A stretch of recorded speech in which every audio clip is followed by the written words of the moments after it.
mundial, no había otra autoridad.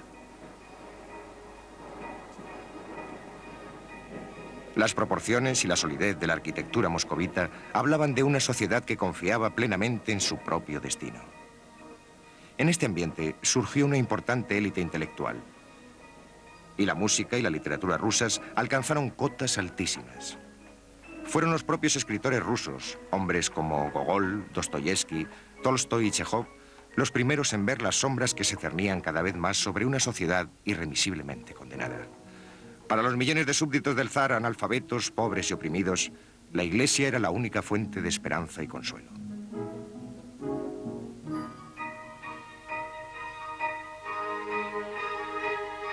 El orden social había permanecido inmutable y parecía que lo sería siempre.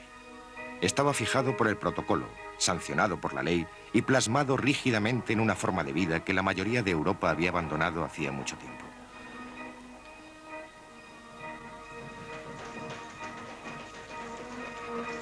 En su vida privada, el zar Nicolás era un hombre amable, tranquilo y tímido, y el suyo era un matrimonio por amor. Con Alex, el mundo entero ha cambiado para mí. La naturaleza, la humanidad, todo. Todo me parece bueno, amable, feliz. La zarina Alex correspondía a su amor y le otorgaba sus consejos. Hemos sido puestos por Dios en el trono y debemos conservarlo sólido y transmitirlo intacto a nuestro hijo. ¿Y cuánto más fácil no es ser un monarca absoluto que uno que ha jurado una constitución? Queridísimo, escúchame.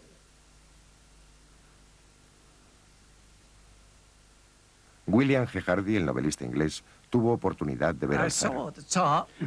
Vi al zar en 1913. Era el tricentenario de la dinastía Romanov y él volvía a través del Palacio de Invierno de la Catedral de Kazán, donde se conmemoraba el acontecimiento. Acababa de tomar la Sagrada Comunión y allí estaba cruzando aquel inmenso Palacio de Invierno en un coche pequeño muy elegante. Iba solo y llevaba una capa de Marta cibelina. Tenía un aspecto magnífico. Sus ojos eran azules, de un azul como el cielo de primavera. Iba solo en el pequeño coche y recuerdo la expresión del cochero, que era de gran ansiedad, como si llevara algo muy valioso que temiera dejar caer. A ambos lados galopaban los cosacos con espuelas y un aspecto tremendamente fiero.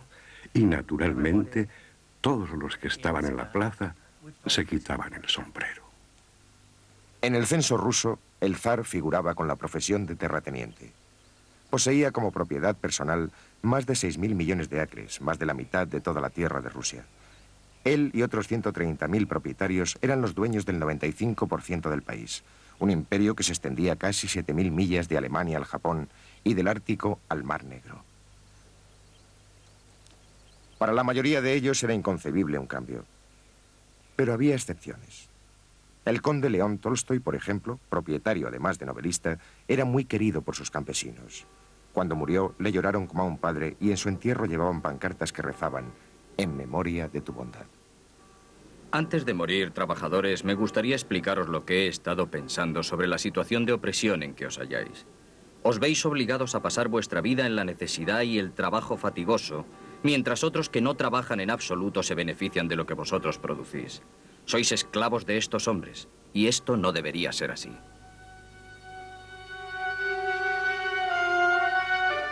La mayoría de los campesinos rusos no tenía ninguna razón para querer a sus propietarios. El resto de Europa había abandonado la esclavitud hacía siglos, pero en Rusia los hombres no dejaron de ser propiedad de sus amos hasta 1861. Al comienzo de este siglo muchos vivían peor como hombres libres que como lo habían hecho siendo esclavos. El progreso era tan doloroso y tan lento que una familia podía morir sin haber visto ni siquiera un resquicio del mismo.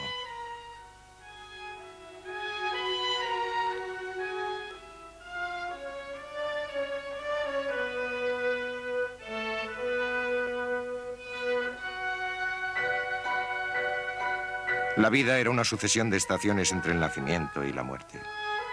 Un tiempo de sembrar y un tiempo de cosechar. Un tiempo de comer y un tiempo de ayunar. Los campesinos eran ignorantes y estaban desunidos. No sabían nada de política ni de filosofías socialistas o revolucionarias. Lo que sí sabían era pasar hambre y temer a la autoridad.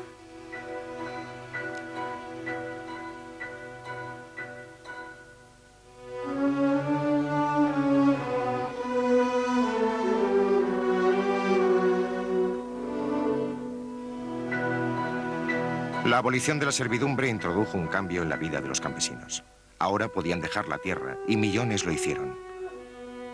Sabían muy poco de lo que les deparaba el futuro, solo que no podía ser peor de lo que dejaban atrás.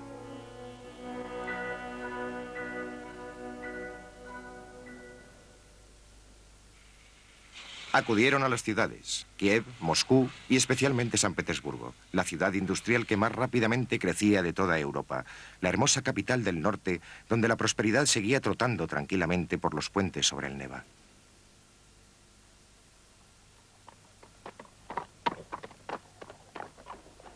Pero en la nueva zona industrial de la ciudad, los prófugos del campo no habían conseguido escapar ni de la pobreza ni de la sordidez. Sencillamente habían cambiado una sujeción por otra. Seguían siendo jornaleros, ahora jornaleros urbanos. El principal soporte de la industria eran las inversiones extranjeras. Francesas, alemanas y británicas para el acero y francesas principalmente para el carbón. En los 10 años que precedieron a la Primera Guerra Mundial, la producción industrial rusa se duplicó. Sin embargo, su productividad seguía siendo la más baja de Europa, al igual que la mayoría de los salarios, por no hablar de las condiciones de trabajo.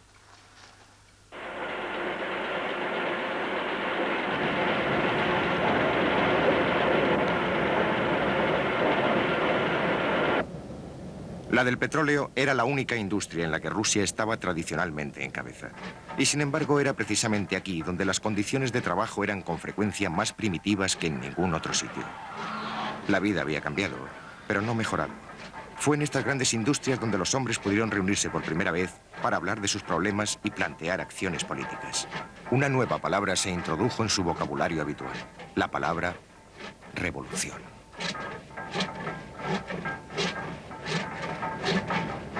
Mientras tanto, lejos de las fábricas y del descontento, la Rusia imperial seguía divirtiéndose.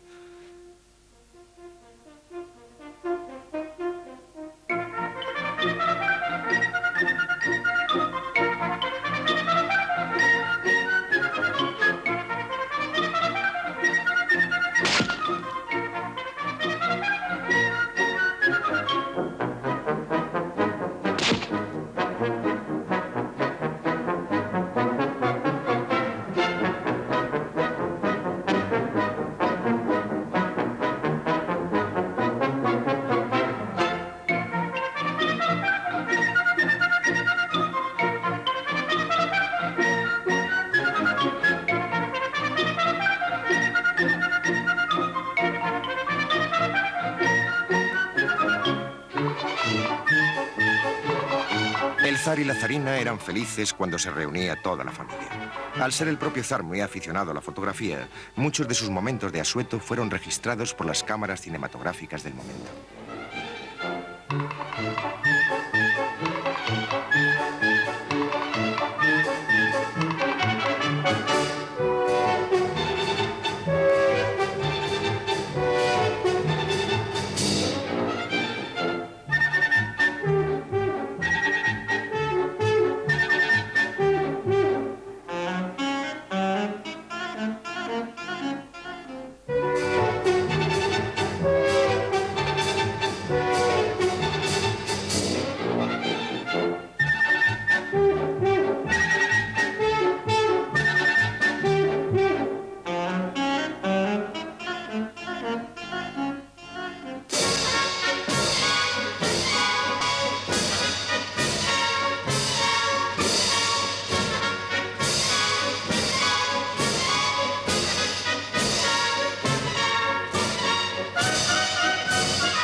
Nicolás sabía que su abuelo, Alejandro II, había sido asesinado en 1881 por un grupo revolucionario que creía en el asesinato político como único medio para que Rusia lograra la libertad.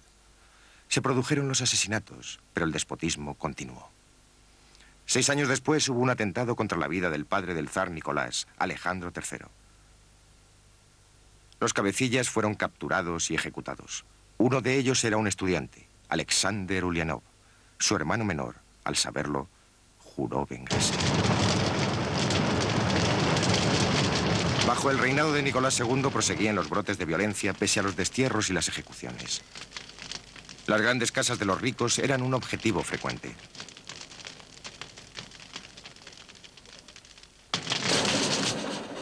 Pero los nuevos líderes revolucionarios se dieron cuenta de que la palabra era más poderosa que las bombas. Imprimían panfletos en sus casas y los introducían clandestinamente en las fábricas. Enseñaron a los trabajadores una nueva arma de protesta, la huelga.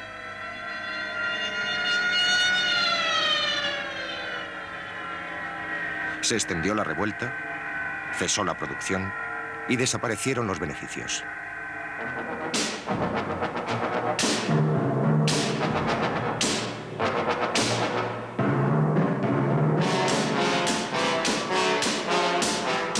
Los huelguistas recibieron un trato despiadado. Eran enemigos del Estado y era preciso suprimirlos.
La policía zarista y el ejército imperial perseguían a los opositores al gobierno donde podían, tanto en la ciudad como en el campo.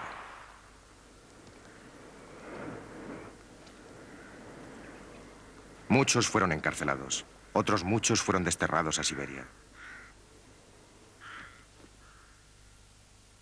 No se conoce el número exacto de los que murieron.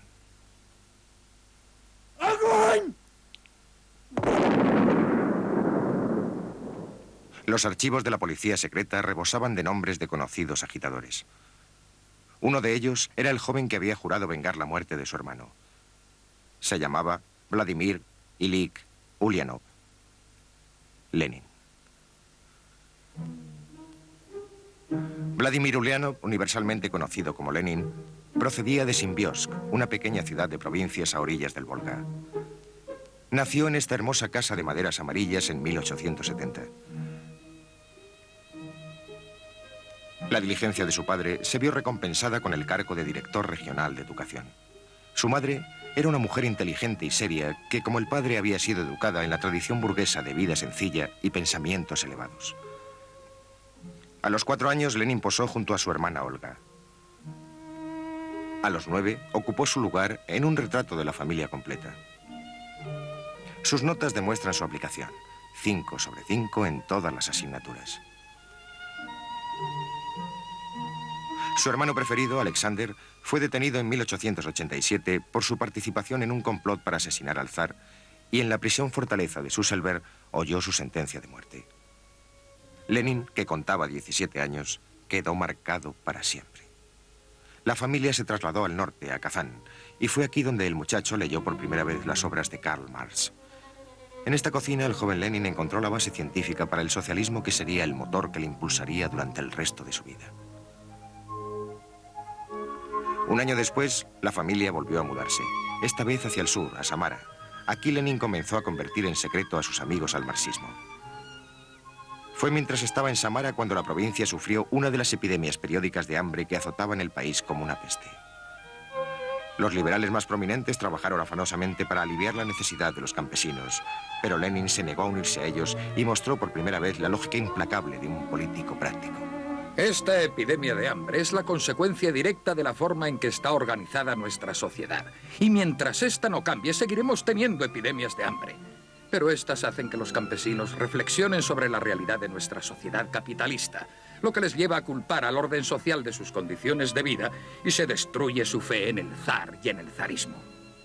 Esta epidemia de hambre podría provocar disturbios muy graves, amenazar incluso el orden establecido de la sociedad. Y así, los esfuerzos de las clases acomodadas por aliviar el sufrimiento son muy naturales. La verdad es que todos esos discursos sobre dar de comer al hambriento no son sino el sentimentalismo dulzón tan propio de nuestra inteligencia. En 1895, Lenin se estableció en San Petersburgo tras haber viajado a Suiza para entrevistarse con los principales dirigentes socialistas en el exilio. Por aquella vez, los perros guardianes de la sociedad rusa no le sorprendieron. Estudió Derecho, pero dedicó la mayor parte de su tiempo a la clandestinidad revolucionaria. Padecía asimismo una gran escasez de dinero. Queridísima madre, te ruego que me envíes algo de dinero ya que lo que yo tenía casi se ha terminado. Mi casera es insoportable y cuando no estoy escondiéndome de ella estoy tratando de huir de la balalaica que el vecino de la habitación de al lado se empeña en tocar noche y día. Llevaba una vida incómoda y su dossier de los archivos de la policía secreta se hacía cada vez más grueso. Consiguió escapar de ellos varias veces, pero al final fue inevitable que le capturaran.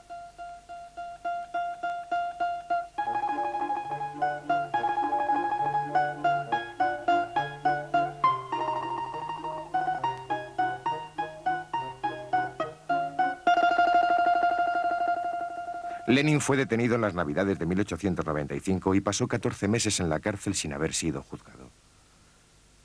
Hacía ejercicio para mantenerse en forma y, recordando la tinta invisible que empleaba de niño, consiguió hacer llegar panfletos e instrucciones a los amigos que se encontraban libres. A los 27 años fue desterrado a Siberia. Lenin soportó con facilidad aquel confinamiento. Tenía su propia casa y tiempo para cazar, patinar, pasear y discutir. Y tiempo para pensar. Aprendió a ser paciente y utilizó Siberia como entrenamiento para la revolución. Desde allí envió una carta a otra exilada llamada Krupskaya. La respuesta de ella fue sencilla. Si he de ser tu mujer, lo seré. En la primavera de 1899, las autoridades tuvieron el detalle de permitir que se casaran. Éramos jóvenes y acabábamos de casarnos. Nos queríamos apasionadamente y nos olvidamos del exilio. Durante un tiempo para nosotros no existió nada más que el amor.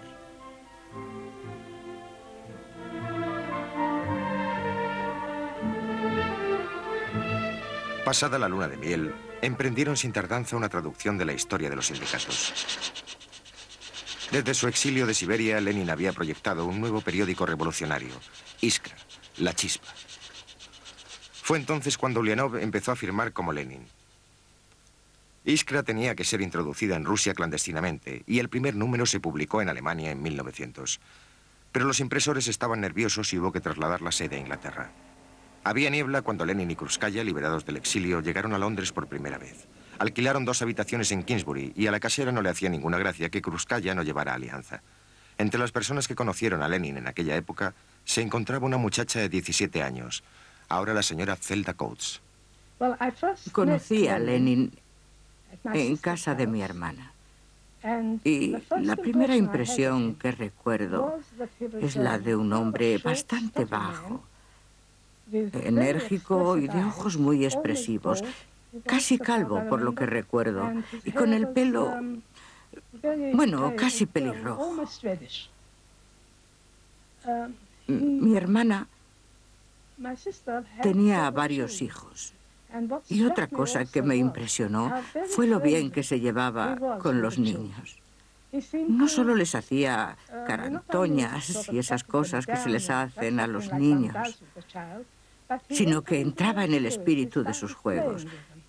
Se ponía a jugar con ellos y se reía tanto como los niños, e igual de alto.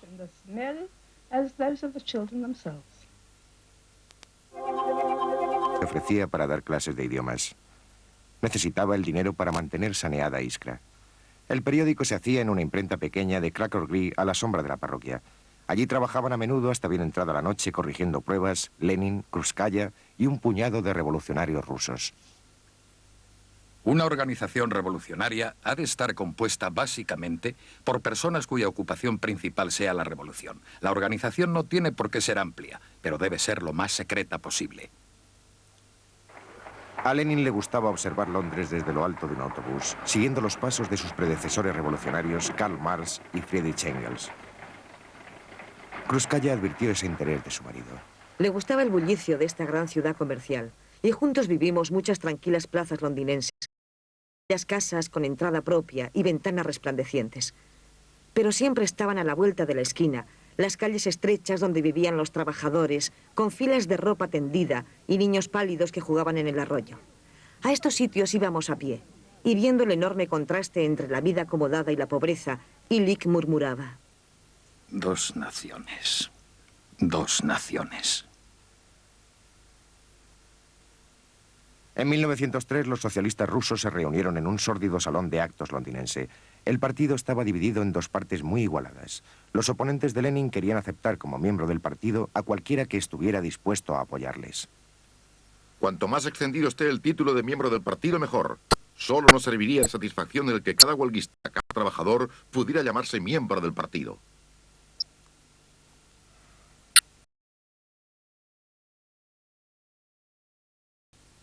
Pero Lenin y sus partidarios estaban decididos a que solo se admitiera como miembros del partido a un núcleo de entusiastas.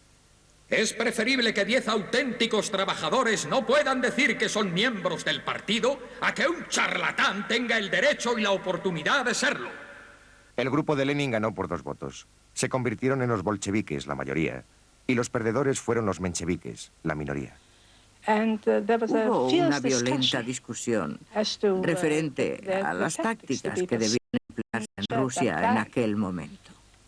Era poco después de los acontecimientos revolucionarios en Rusia, y la mayoría de los mencheviques presentes en aquella reunión concreta dijeron: descansemos durante una temporada.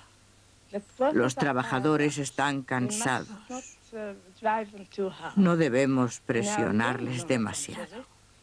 Pero Lenin saltó de la silla furioso, lo que no casaba con el hombre frío que yo había conocido, y dijo: eso no son más que tonterías. Son ustedes, señores míos, los mencheviques, quienes están cansados. La clase obrera rusa no está cansada, al contrario, está llena de energía.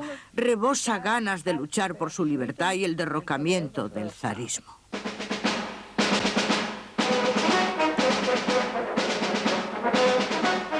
El zar, por su parte, parecía ignorar los acontecimientos que acabarían decidiendo el destino de su trono, su familia y su país. Comenzaba 1904 y Nicolás estaba enzarzado en una guerra con Japón para satisfacer dudosas aspiraciones territoriales. La vida formal de la corte seguía inalterable.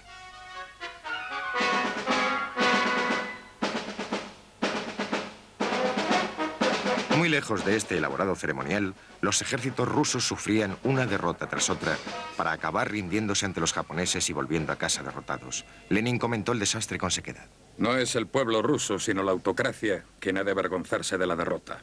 El pueblo ruso ha salido ganando con la derrota de la autocracia. La capitulación de Portov no es sino el preludio a la capitulación del zar. En San Petersburgo, las noticias de la humillación de la derrota se vieron seguidas por el frío glacial de enero. Aquel fue un invierno de descontento.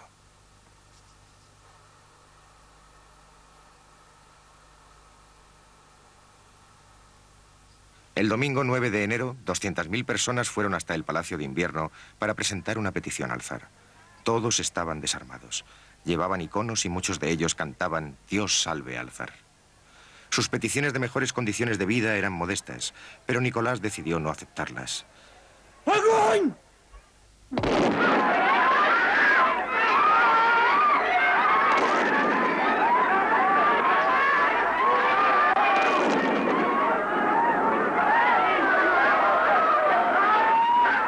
Ese día pasó a la historia como el Domingo de Sangre.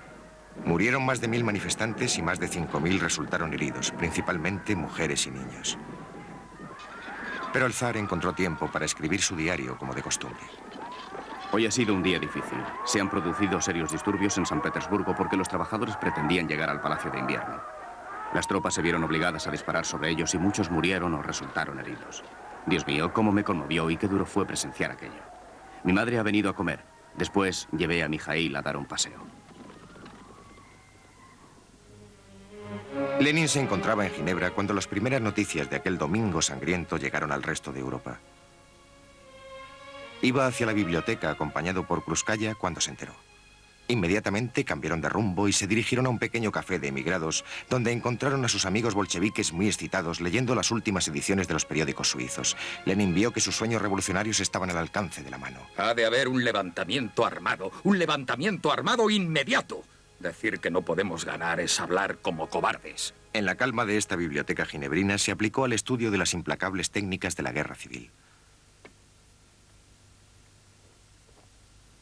Este volumen concreto, Las memorias de los revolucionarios rusos del siglo XIX, conserva aún sus notas escritas en los márgenes.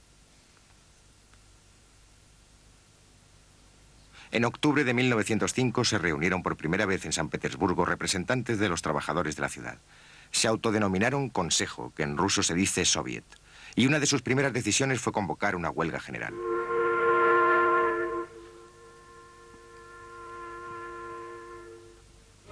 A finales de octubre, San Petersburgo estaba paralizado. Con 3 millones de trabajadores en huelga, el zar se vio obligado a hacer concesiones por primera vez y prometió elecciones libres para una asamblea nacional. Pero los huelguistas estaban decididos a resistir y sus líderes propugnaban la desaparición de la monarquía.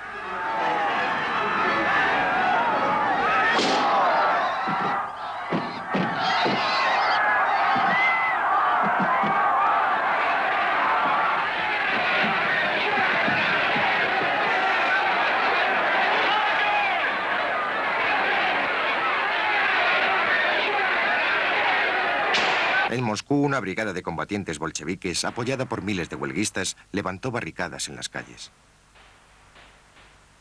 El zar mandó llamar a su ministro del Interior. Esta situación no puede durar. Son sus cabezas o las nuestras. Le ordeno que tome las medidas que considere necesarias.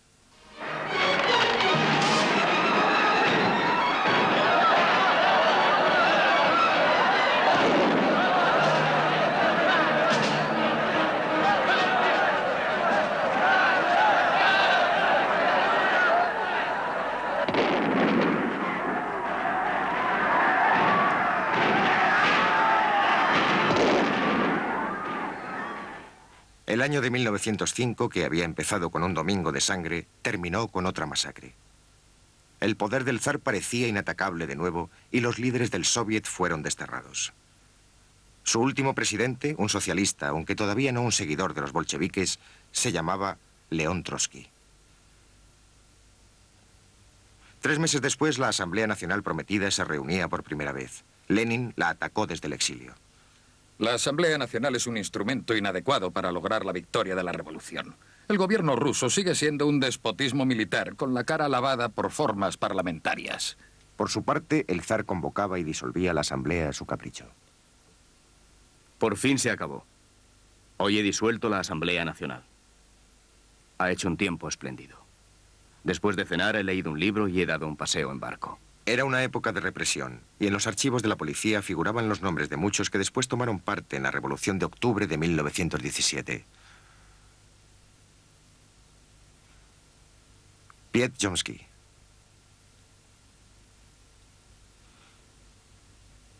Joseph Stalin. Tuvieron lugar más de 5.000 ejecuciones y 40.000 prisioneros políticos murieron en la cárcel. Decenas de miles más fueron condenados a trabajos forzados en Siberia. Uno de ellos era Mijaíl Lebedev. Había una cosa que nos decían continuamente. Eres mío y contigo hago lo que me da la gana. Otros mostraban todavía más respeto. Te daré de comer si me parece. Lo primero que encuentre. Y si no me parece, te mueres de hambre. No es que seas una cosa, es que eres una cosa mía. Nos tenían en celdas que se debieron construir para cualquier número de presos a partir de 40 o 45. Y la comida. Aquello no se podía llamar comida. La llamábamos bazofia para cerdos. No era más que agua con unas cuantas cosas flotando. Dios sabe lo que serían.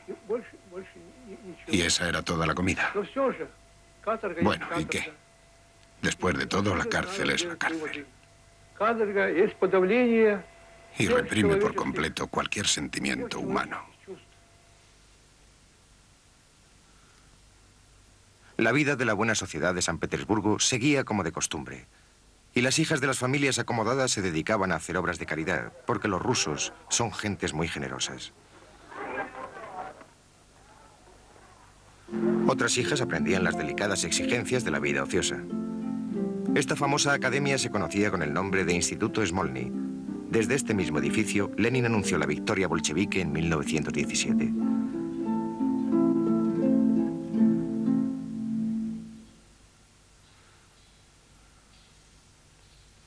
La mecha volvió a prenderse en 1912 en los yacimientos de oro de Lena, en Siberia, donde los mineros amenazados con un recorte de los jornales fueron a la huelga. Mikhail Lebedev era uno de ellos. Esperaban un momento propicio para hacer fuego. De repente se oyó un ruido, como si se rasgara un trozo de lona. Aquel debió ser el primer disparo. Escuché. Después hubo otro. Los obreros empezaron a gritar. Se oyó un rugido y de pronto todo el mundo cayó al suelo. Yo también. Al caer vi a Danilov, que estaba a mi lado, tumbado de espaldas de una forma muy rara, con un cigarrillo apagado en la mano y mirándome fijamente. Y entonces vi un gusano negro que le salía de detrás de la oreja. Me di cuenta de que era sangre. Iba en serio. Disparaban de verdad. Después otra descarga. Otra más, y luego el silencio.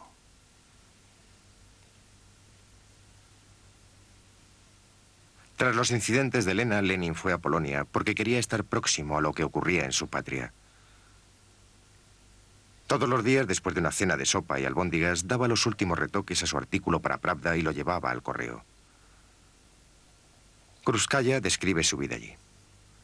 Vivíamos en un círculo pequeño y muy estrecho de camaradas. Nuestros amigos salían a pasear con nosotros. Nos pusieron el mote de el grupo de la clase alta. Y siempre nos invitaban a los conciertos. Vladimir sentía un gran amor por la música. La paz y el orden de su vida en el campo ofrecen un extraño contraste con la pasión revolucionaria de las ideas de Lenin.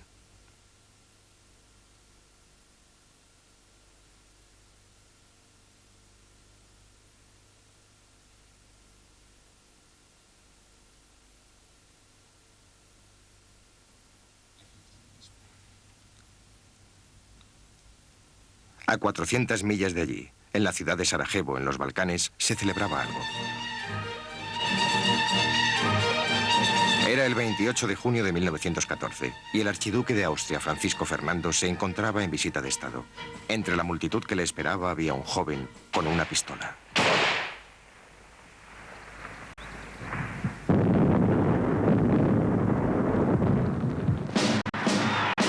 Alemania declaró la guerra el 1 de agosto de 1914 y en Rusia surgió un repentino sentimiento de unidad en aquella nación dividida.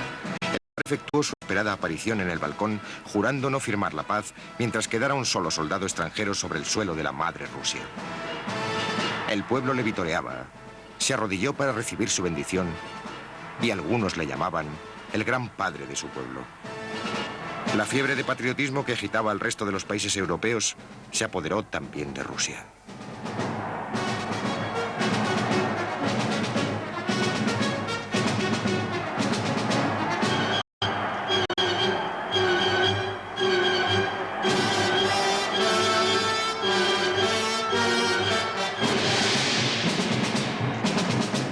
En la primera semana de guerra se movilizó un ejército de 1,5 millones de hombres.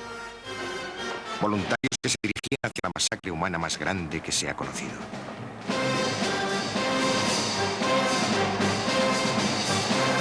En los sombríos campos de batalla de la Europa del Este, 1 de cada 2 hombres causaría baja. Los muertos quedaban con frecuencia insepultos y los heridos, abandonados, se helaban en su propia sangre.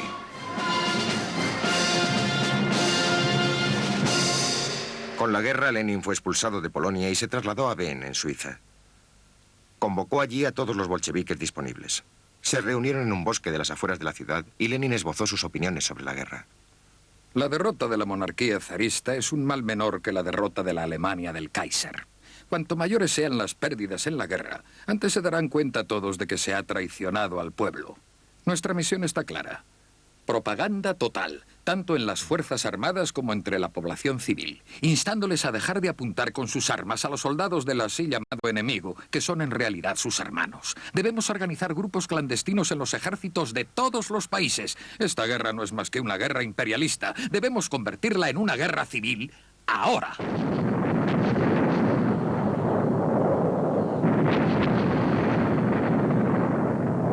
Para los miembros bolcheviques de la Asamblea Nacional, las palabras de Lenin tuvieron una consecuencia inmediata. Se los detuvo por oponerse a la guerra. Se los condenó por alta traición y se los desterró a Siberia.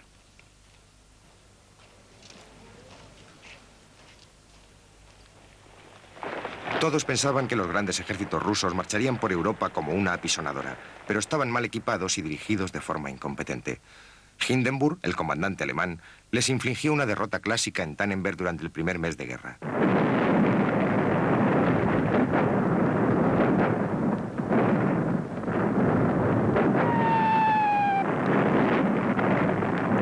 Las tropas alemanas aislaron y rodearon al ejército ruso. Y en agosto de 1914, los rusos sufrieron 300.000 bajas entre muertos, prisioneros o heridos graves. El comandante en jefe, el gran duque Nicolás, primo del zar, fue relevado de su puesto. El zar en persona tomó el mando, pero las derrotas continuaron. Los soldados siempre podían depositar su confianza en lugares más altos, sentimiento que compartía el propio ministro de la guerra del zar. Evitaremos la derrota si tenemos fe en la protección de San Nicolás, patrono de la Santa Rusia, y en las distancias inconmensurables. Pero 1 de cada 3 hombres no tenía rifle. Y muchos de ellos no tenían ni siquiera botas. En el palacio de Sascoiselo, donde la zarina vivía junto a su hijo inválido y a sus hijas, predominaba una extrañísima influencia religiosa. Rasputín, un campesino borrachín e inculto, ejercía un misterioso poder sobre la reina, quien creía que sus poderes místicos podrían curar la enfermedad de su hijo. Siendo favorito de la zarina, Rasputín había ascendido a las más altas instancias. Su fama de libertino nunca hizo disminuir el magnético atractivo que tenía para las bellezas del momento, y la zarina estaba embrujada. Insiste en que se debe hacer exactamente lo que dice. Tiene un significado profundo. Pero este dibujante veía las cosas de otra manera.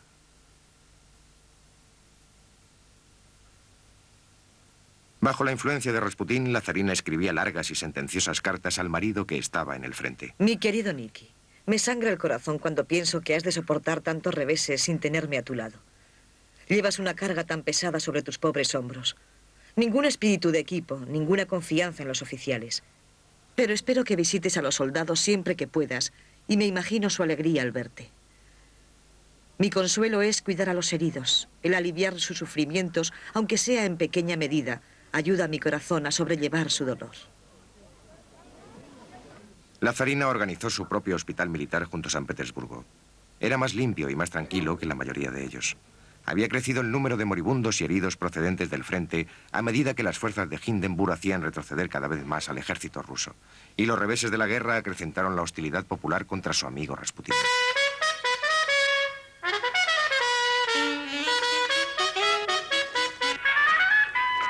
En diciembre de 1916, Rasputín fue invitado a la casa del príncipe Yusupov en San Petersburgo, y mientras sus amigos aristócratas ponían el Yankee Doodle Dandy en el gramófono, fue asesinado. La zarina quedó abrumada por el dolor. Esta noche gran escándalo en casa de Yusupov. Una gran fiesta, todos borrachos. La policía oyó disparos y dice que nuestro amigo ha sido asesinado. Ni puedo ni quiero creerlo. Que Dios nos asista. Los conspiradores sacaron el cuerpo de la casa. Habían echado enormes dosis de cianuro en su vino y sus pasteles, pero al ver que esto no surtía efecto, le dispararon al corazón. Rasputín persiguió a sus asesinos rugiendo. Le dispararon de nuevo dándole en la cabeza. Por último, arrojaron su cuerpo al río.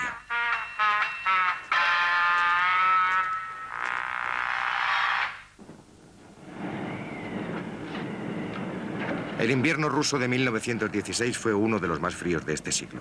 El estado de los transportes era caótico, las fuentes de energía quedaron cortadas y era difícil conseguir pan, no porque no lo hubiera, sino porque no llegaba. Con tristeza y sin entusiasmo, el ejército pasó entre escalofríos aquellos meses gélidos. Tras la humillación de la derrota, las penurias y privaciones del invierno ruso.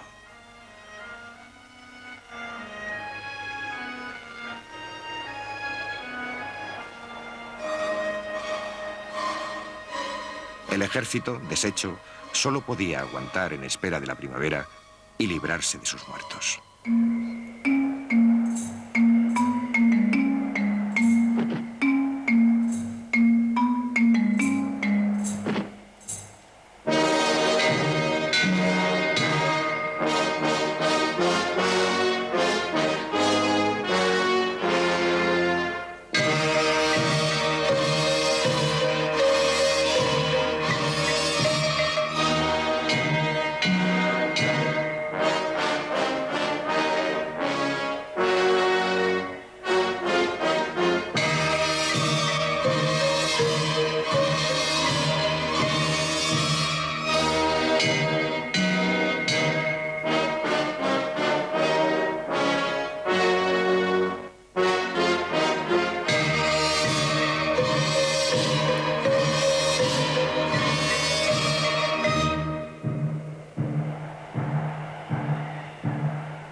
Hasta las míseras raciones de guerra tenían dificultades para llegar a las ciudades y el descontento impreciso del pueblo estalló en la calle. La zarina se mantuvo inconmovible. Las gentes van por las calles gritando que no quieren pan. Lo hacen únicamente para crear nerviosismo. Pero esto pasará y las aguas se calmarán siempre que la Asamblea Nacional se porte como es debido. Pero ahora la Asamblea Nacional incitaba al pueblo a rebelarse contra sus gobernantes. El 23 de febrero empezó una huelga general en San Petersburgo. Casi 100.000 obreros tomaron parte en las manifestaciones. «Acabad con las manifestaciones en la capital», ordenó el zar. Pero fue inútil.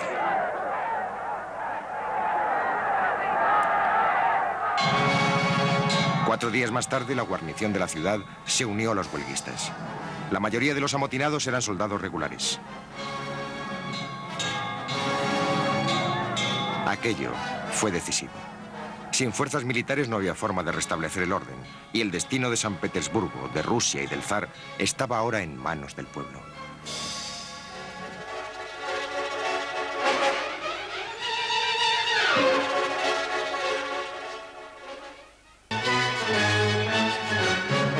Buscando desesperadamente líderes, los manifestantes se dirigieron a la Asamblea Nacional. En el mismo edificio se estaba celebrando ya un consejo de soldados y trabajadores, un nuevo soviet. Y a partir de ese momento se constituyó en rival de la Asamblea. Alexander Kerensky, un abogado de 35 años, era miembro tanto de la Asamblea como del soviet.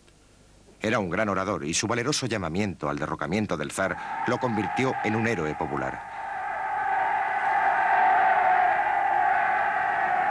Cuando las tropas del frente tuvieron noticias de los disturbios de la capital y se enteraron de que el zar podía ser derrocado en cualquier momento, lanzaron vivas, se rieron y agitaron pancartas como todos los demás, sin duda en la esperanza de que el nuevo gobierno terminara con la guerra.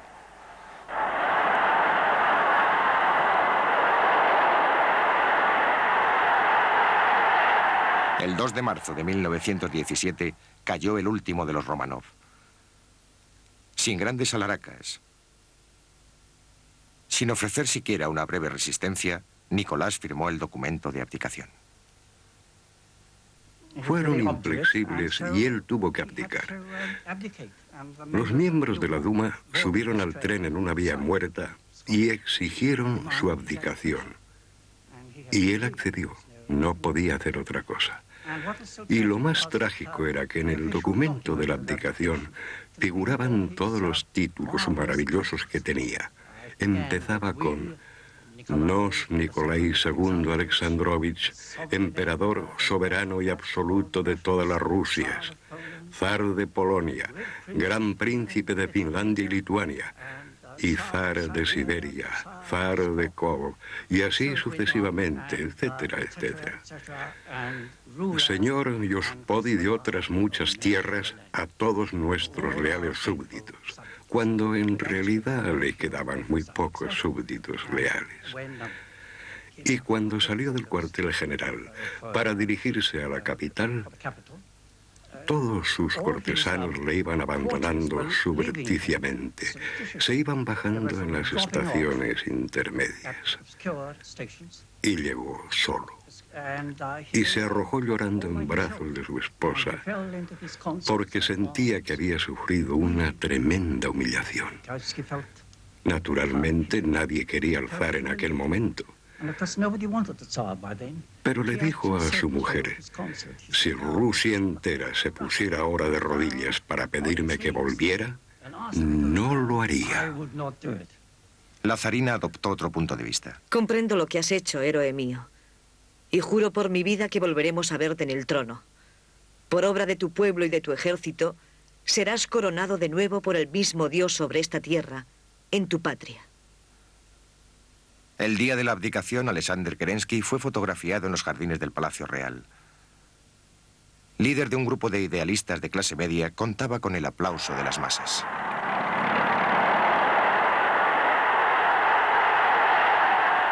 Milagros como el nuestro que convierten a los esclavos en hombres libres solo se dan una vez en cada siglo. Sea nuestro lema, libertad, igualdad, fraternidad. Se formó un gobierno de coalición entre el centro y la derecha.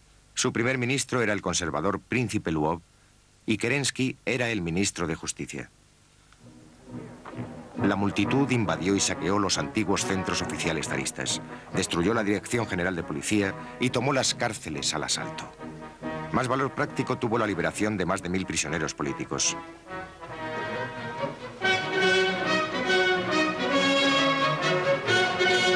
Muchos de ellos eran bolcheviques, que, para sorpresa y consternación del nuevo gobierno, no tardaron en atacarlo tachándolo de burgués y de reaccionario.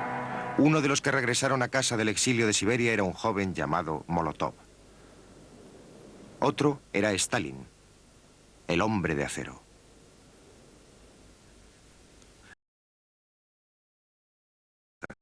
Vivía en Zúrich, escribiendo propaganda y manteniéndose en contacto con la organización bolchevique en Rusia. Cuando tuvo noticias del alzamiento de febrero, vivía sobre este restaurante en el barrio viejo de la ciudad. No tardó en escribir a Rusia proponiendo un plan de acción. Hizo un llamamiento para que se terminara la guerra y apeló a los trabajadores de todas las naciones combatientes para que derribaran a sus gobiernos respectivos. Decidió abandonar su tranquilo refugio suizo lo antes posible para ir a San Petersburgo y a la revolución.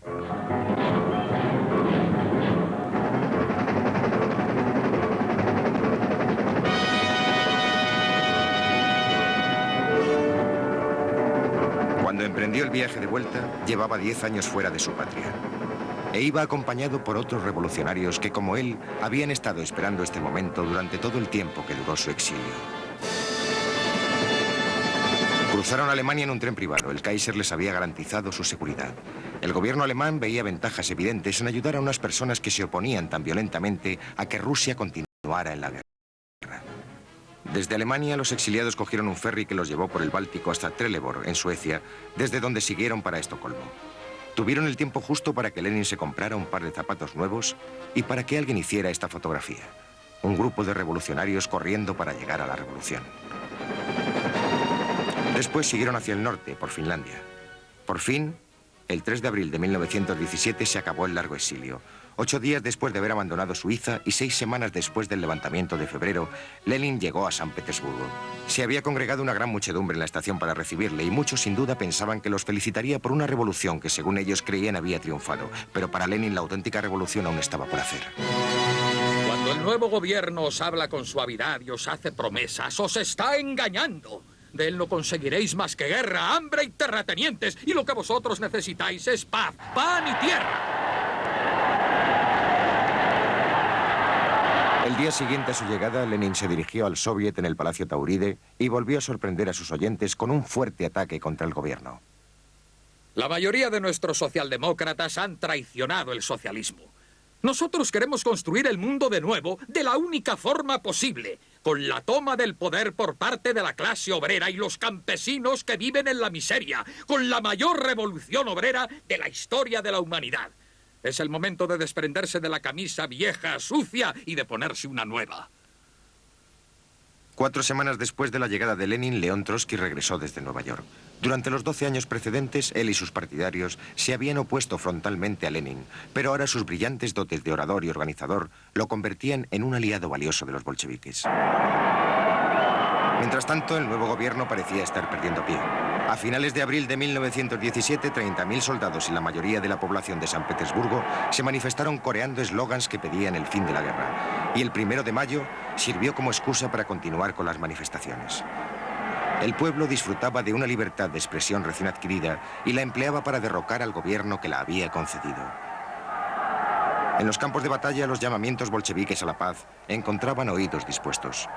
Enviaron agitadores al frente y a veces estos consiguieron incluso convencer a los soldados de que aquellos que habían considerado enemigos eran en realidad hermanos.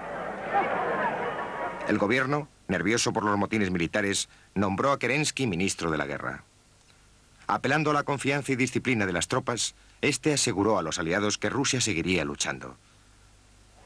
La delegación americana recibió con agrado estas afirmaciones y reconoció la legalidad del nuevo gobierno. También acudieron los ingleses y se mostraron debidamente impresionados al explicarles Kerensky que tenían lugar manifestaciones antibolcheviques en la capital. Rusia no es una rana para los experimentos de Lenin, decían las pancartas. El frente ruso podía estar desmoronándose, pero el batallón de mujeres, cuando menos, mostraba la lealtad y disciplina que el gobierno demandaba.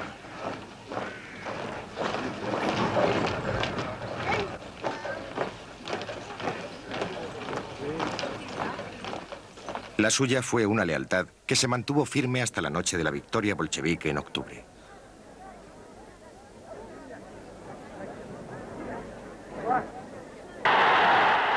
Por el momento parecía que los acontecimientos seguían el curso deseado por Kerensky, quien visitó el frente y recibió una bienvenida leal y entusiasta. Nombró otros generales y lanzó una nueva ofensiva. Tanto los nuevos generales como la ofensiva fracasaron.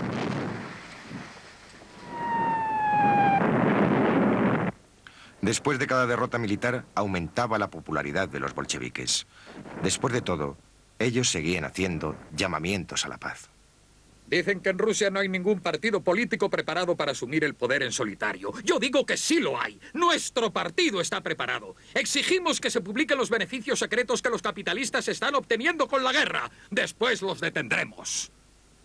Kerensky tampoco se quedaba callado. Vosotros, los bolcheviques, proponéis soluciones infantiles. Detener, matar, destruir. ¿Qué es lo que sois? ¿Socialistas o policías? A medida que transcurría el verano, crecía la tensión en San Petersburgo. Las manifestaciones eran espontáneas e incontroladas. Ni el gobierno ni el soviet dominaban la situación y la revolución corría el peligro de naufragar en un mar de anarquía. Después de 2 días de ira y confusión en los que participó 500.000 de personas, los bolcheviques respaldaron oficialmente a los revoltosos y el 4 de julio hubieron de enfrentarse a la violencia.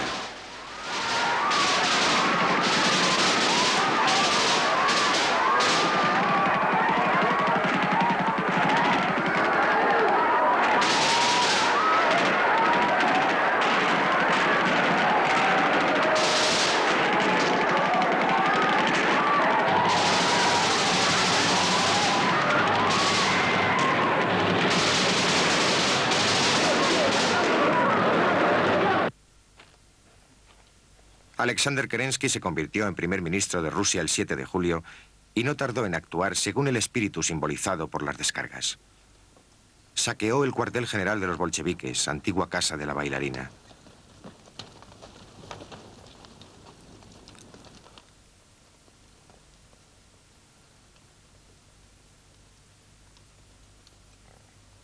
Se cursaron órdenes de detención contra los líderes bolcheviques y por primera vez se acusó oficialmente a Lenin de ser un agente alemán. Pero los bolcheviques le ayudaron a escapar, disfrazado con una peluca castaña y con su característica barba afeitada.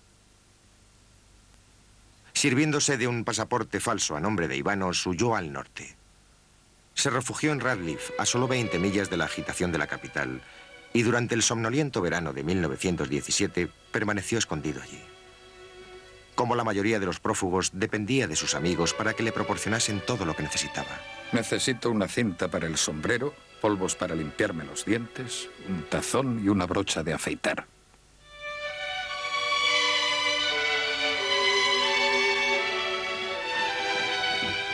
Pasado un tiempo, se sintió intranquilo y recorrió el lago buscando un escondite más seguro. Convirtió un pequeño cobertizo de paja en una casa primitiva.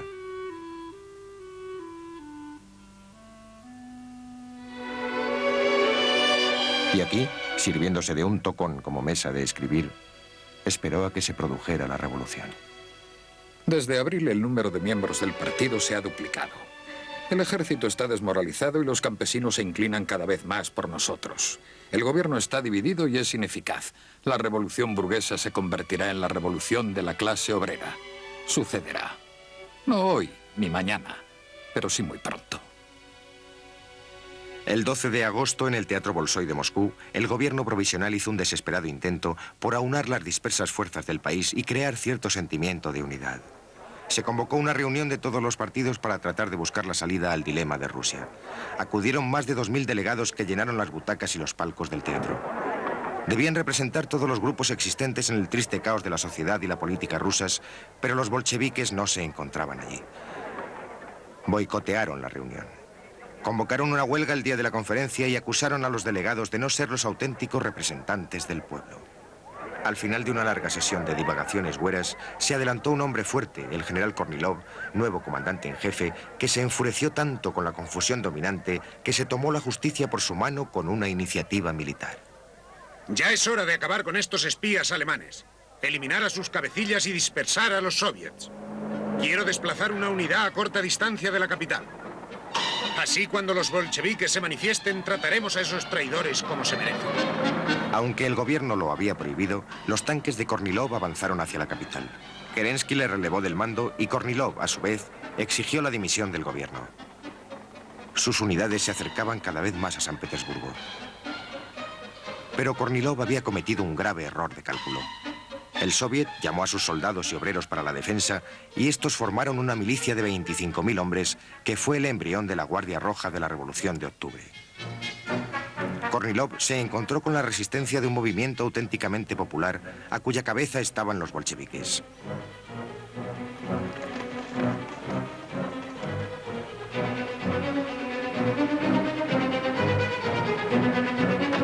Contra semejante resistencia, las unidades de Kornilov combatieron en vano, y hasta su famosa división salvaje, los feroces cosacos, quedó minada cuando el nieto de uno de sus grandes héroes nacionales se reunió con la delegación para tratar de convencerles de que depusieran su actitud. Los que habían conseguido resistir a Kornilov volvieron a la ciudad. Aquella no era una victoria del gobierno, sino del partido bolchevique.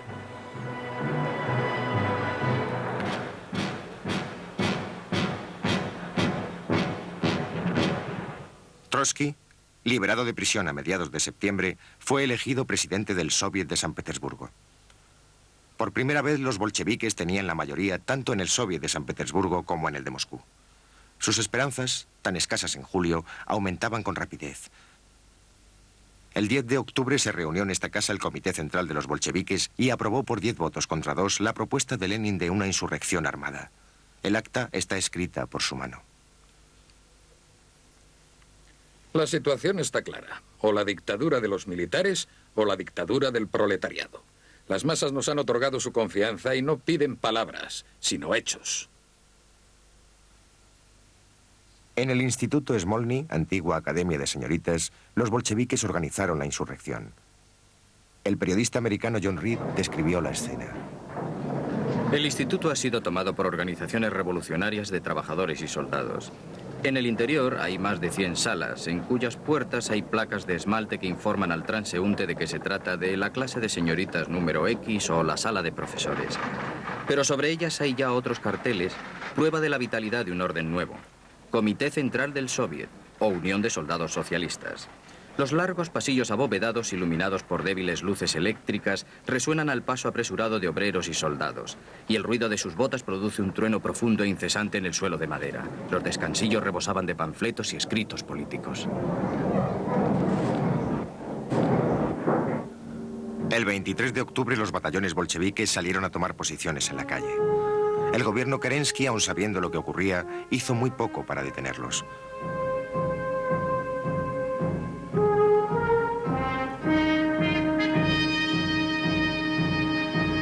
El gobierno se encontró de repente falto de apoyo militar. Lo mejor que pudo reunir fue el todavía leal batallón de mujeres, algunos cadetes y algunos estudiantes, más el regimiento ciclista en reserva.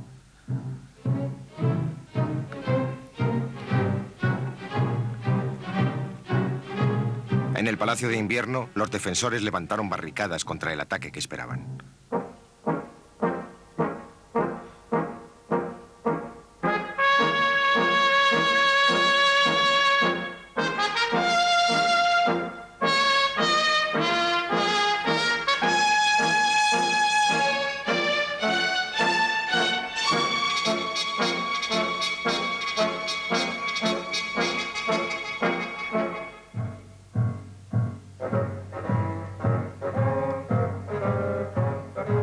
El 24 de octubre, en el Instituto Smolny, los bolcheviques ultimaron sus planes para la revolución. Sus líderes trabajaban sin dormir.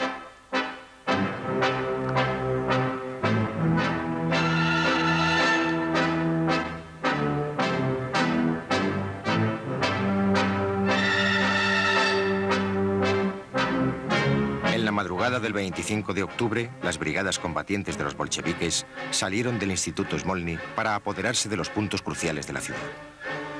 Las estaciones de ferrocarril, el Banco Nacional, la central de teléfonos y el puente principal sobre el río.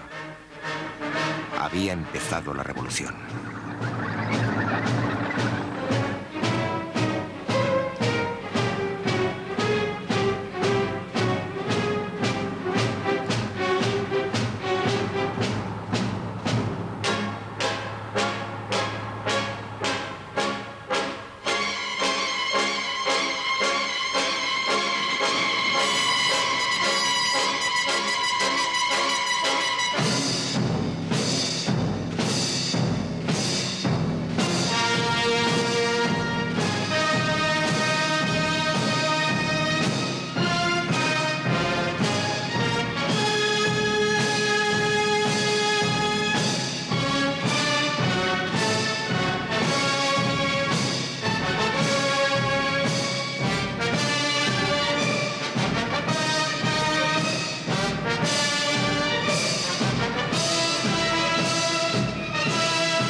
A bordo del crucero Aurora, el comisario bolchevique era el comandante Belisev. La zona rodeada fue iluminada por un electricista para permitir que las brigadas armadas de obreros, soldados y marineros convergieran en el centro de la ciudad y rodearan el Palacio de Invierno.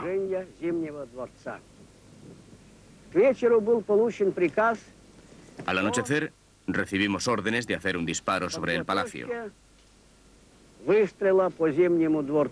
Hubiera debido efectuarse a las 9 en punto. Pero después de un retraso, cuando a las 9:45 se informó de que se había recibido la señal de la fortaleza Pietropol, yo, como comisario, di orden de que se hiciera un disparo sobre el Palacio de Invierno.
Comienza una nueva era de la historia rusa. Terminaremos la guerra. Aboliremos la propiedad de la tierra. Los trabajadores ejercerán un auténtico control sobre la industria. ¡Larga vida a la revolución socialista mundial!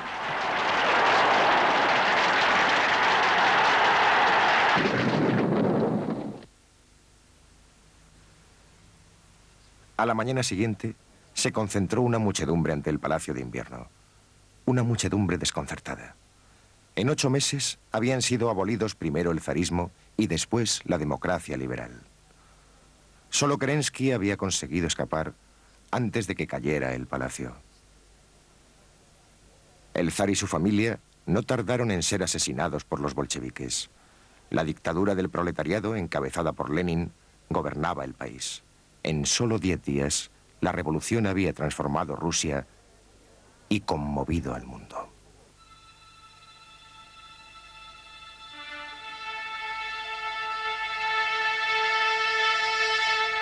Fue al 11º día cuando llegó la nieve. Nos despertamos por la mañana y vimos el alféizar de la ventana cubierto por una montaña de nieve y la lluvia de copos era tan espesa que no se veía a 3 metros. Ya no había barro. En un momento aquella ciudad sombría se había vuelto blanca y resplandeciente. A pesar de la revolución, Rusia entera se precipitaba vertiginosamente en un futuro desconocido y terrible. La ciudad se llenó de alegría con la nieve. Todo el gris había desaparecido.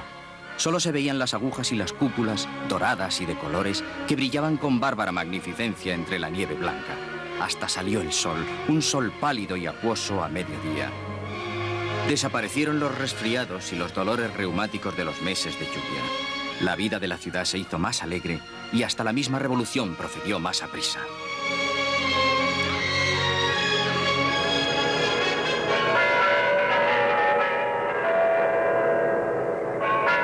Moscú, Plaza Roja.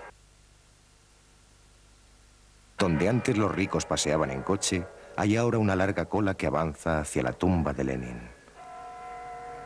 Vienen gentes de todos los rincones de ese enorme país, muchos millones al año, bajo el sol y bajo la nieve. El pueblo ruso ha conseguido mucho y ha padecido mucho. Una transformación industrial única en la historia y una guerra que destruyó completamente el 80% de esas industrias. De la Edad Oscura a la energía nuclear, pacífica o bélica, de la primera victoria de Lenin por medio de una guerra civil y las salvajes purgas de Stalin a una cuidadosa convivencia y una libertad personal mayor que la de cualquier época posterior a los días que siguieron a la abdicación de Nicolás II. Pero ¿quién puede decir a dónde les llevará el camino que comenzaron a andar en 1917? Y a nosotros.